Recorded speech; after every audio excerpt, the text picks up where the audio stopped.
गत डिसेम्बर मास 14 तारिख दिन आमर ये खोर्धा मॉडल थाना रे जने दिनेश कुमार साठुआ तांकर आमर खोर्धा न्यू बस स्टैंड पाखे गोटे अलंकार दुकान अच्छी सी रिपोर्ट करथिले जे तांको दुकानरू कोनोसी दुर्बृत्त तांकर ताला भांगिकी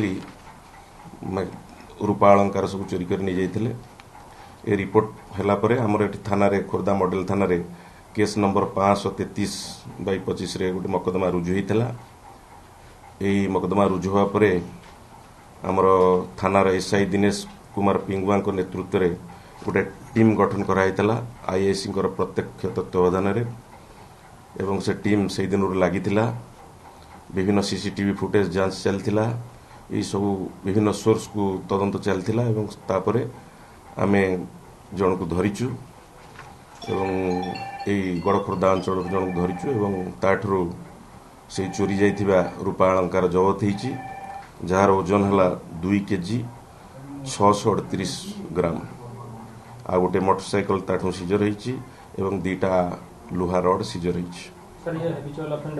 हाँ ये ना रे बहुत प्राय आम तो आहरी बहुत मकदमा अच्छी मॉडल थाना रे भी अच्छी से चोरी बरगुड़ारी ये भलिया मकदमा थाना रे अच्छी नहीं से एकुटिया ही थिला। सी आम घर धरलु पर से तार से एक्चुअली विभिन्न जगह चेष्टा करथिला बिकिबा को किंतु बिक्री हो पार नथिला तेणु से ता घर पछपटे ताकू लुचेकी रखिथिला एवं लीडिंग टू डिस्कवरी करी ताठू जबत होईची। हाँ से घर पछपटे गोटे जगह लुचेकी रखिथिला। दुकान रो केते चोरी हितला आपण केते धरि सी भी से आनुमानिक से देइथिले जे 2.5 केजी रु 3 केजी भितर तांकर रूपा चोरी हिची तो हमरो ऑलमोस्ट ऑल जते रूपा प्राय सीजी।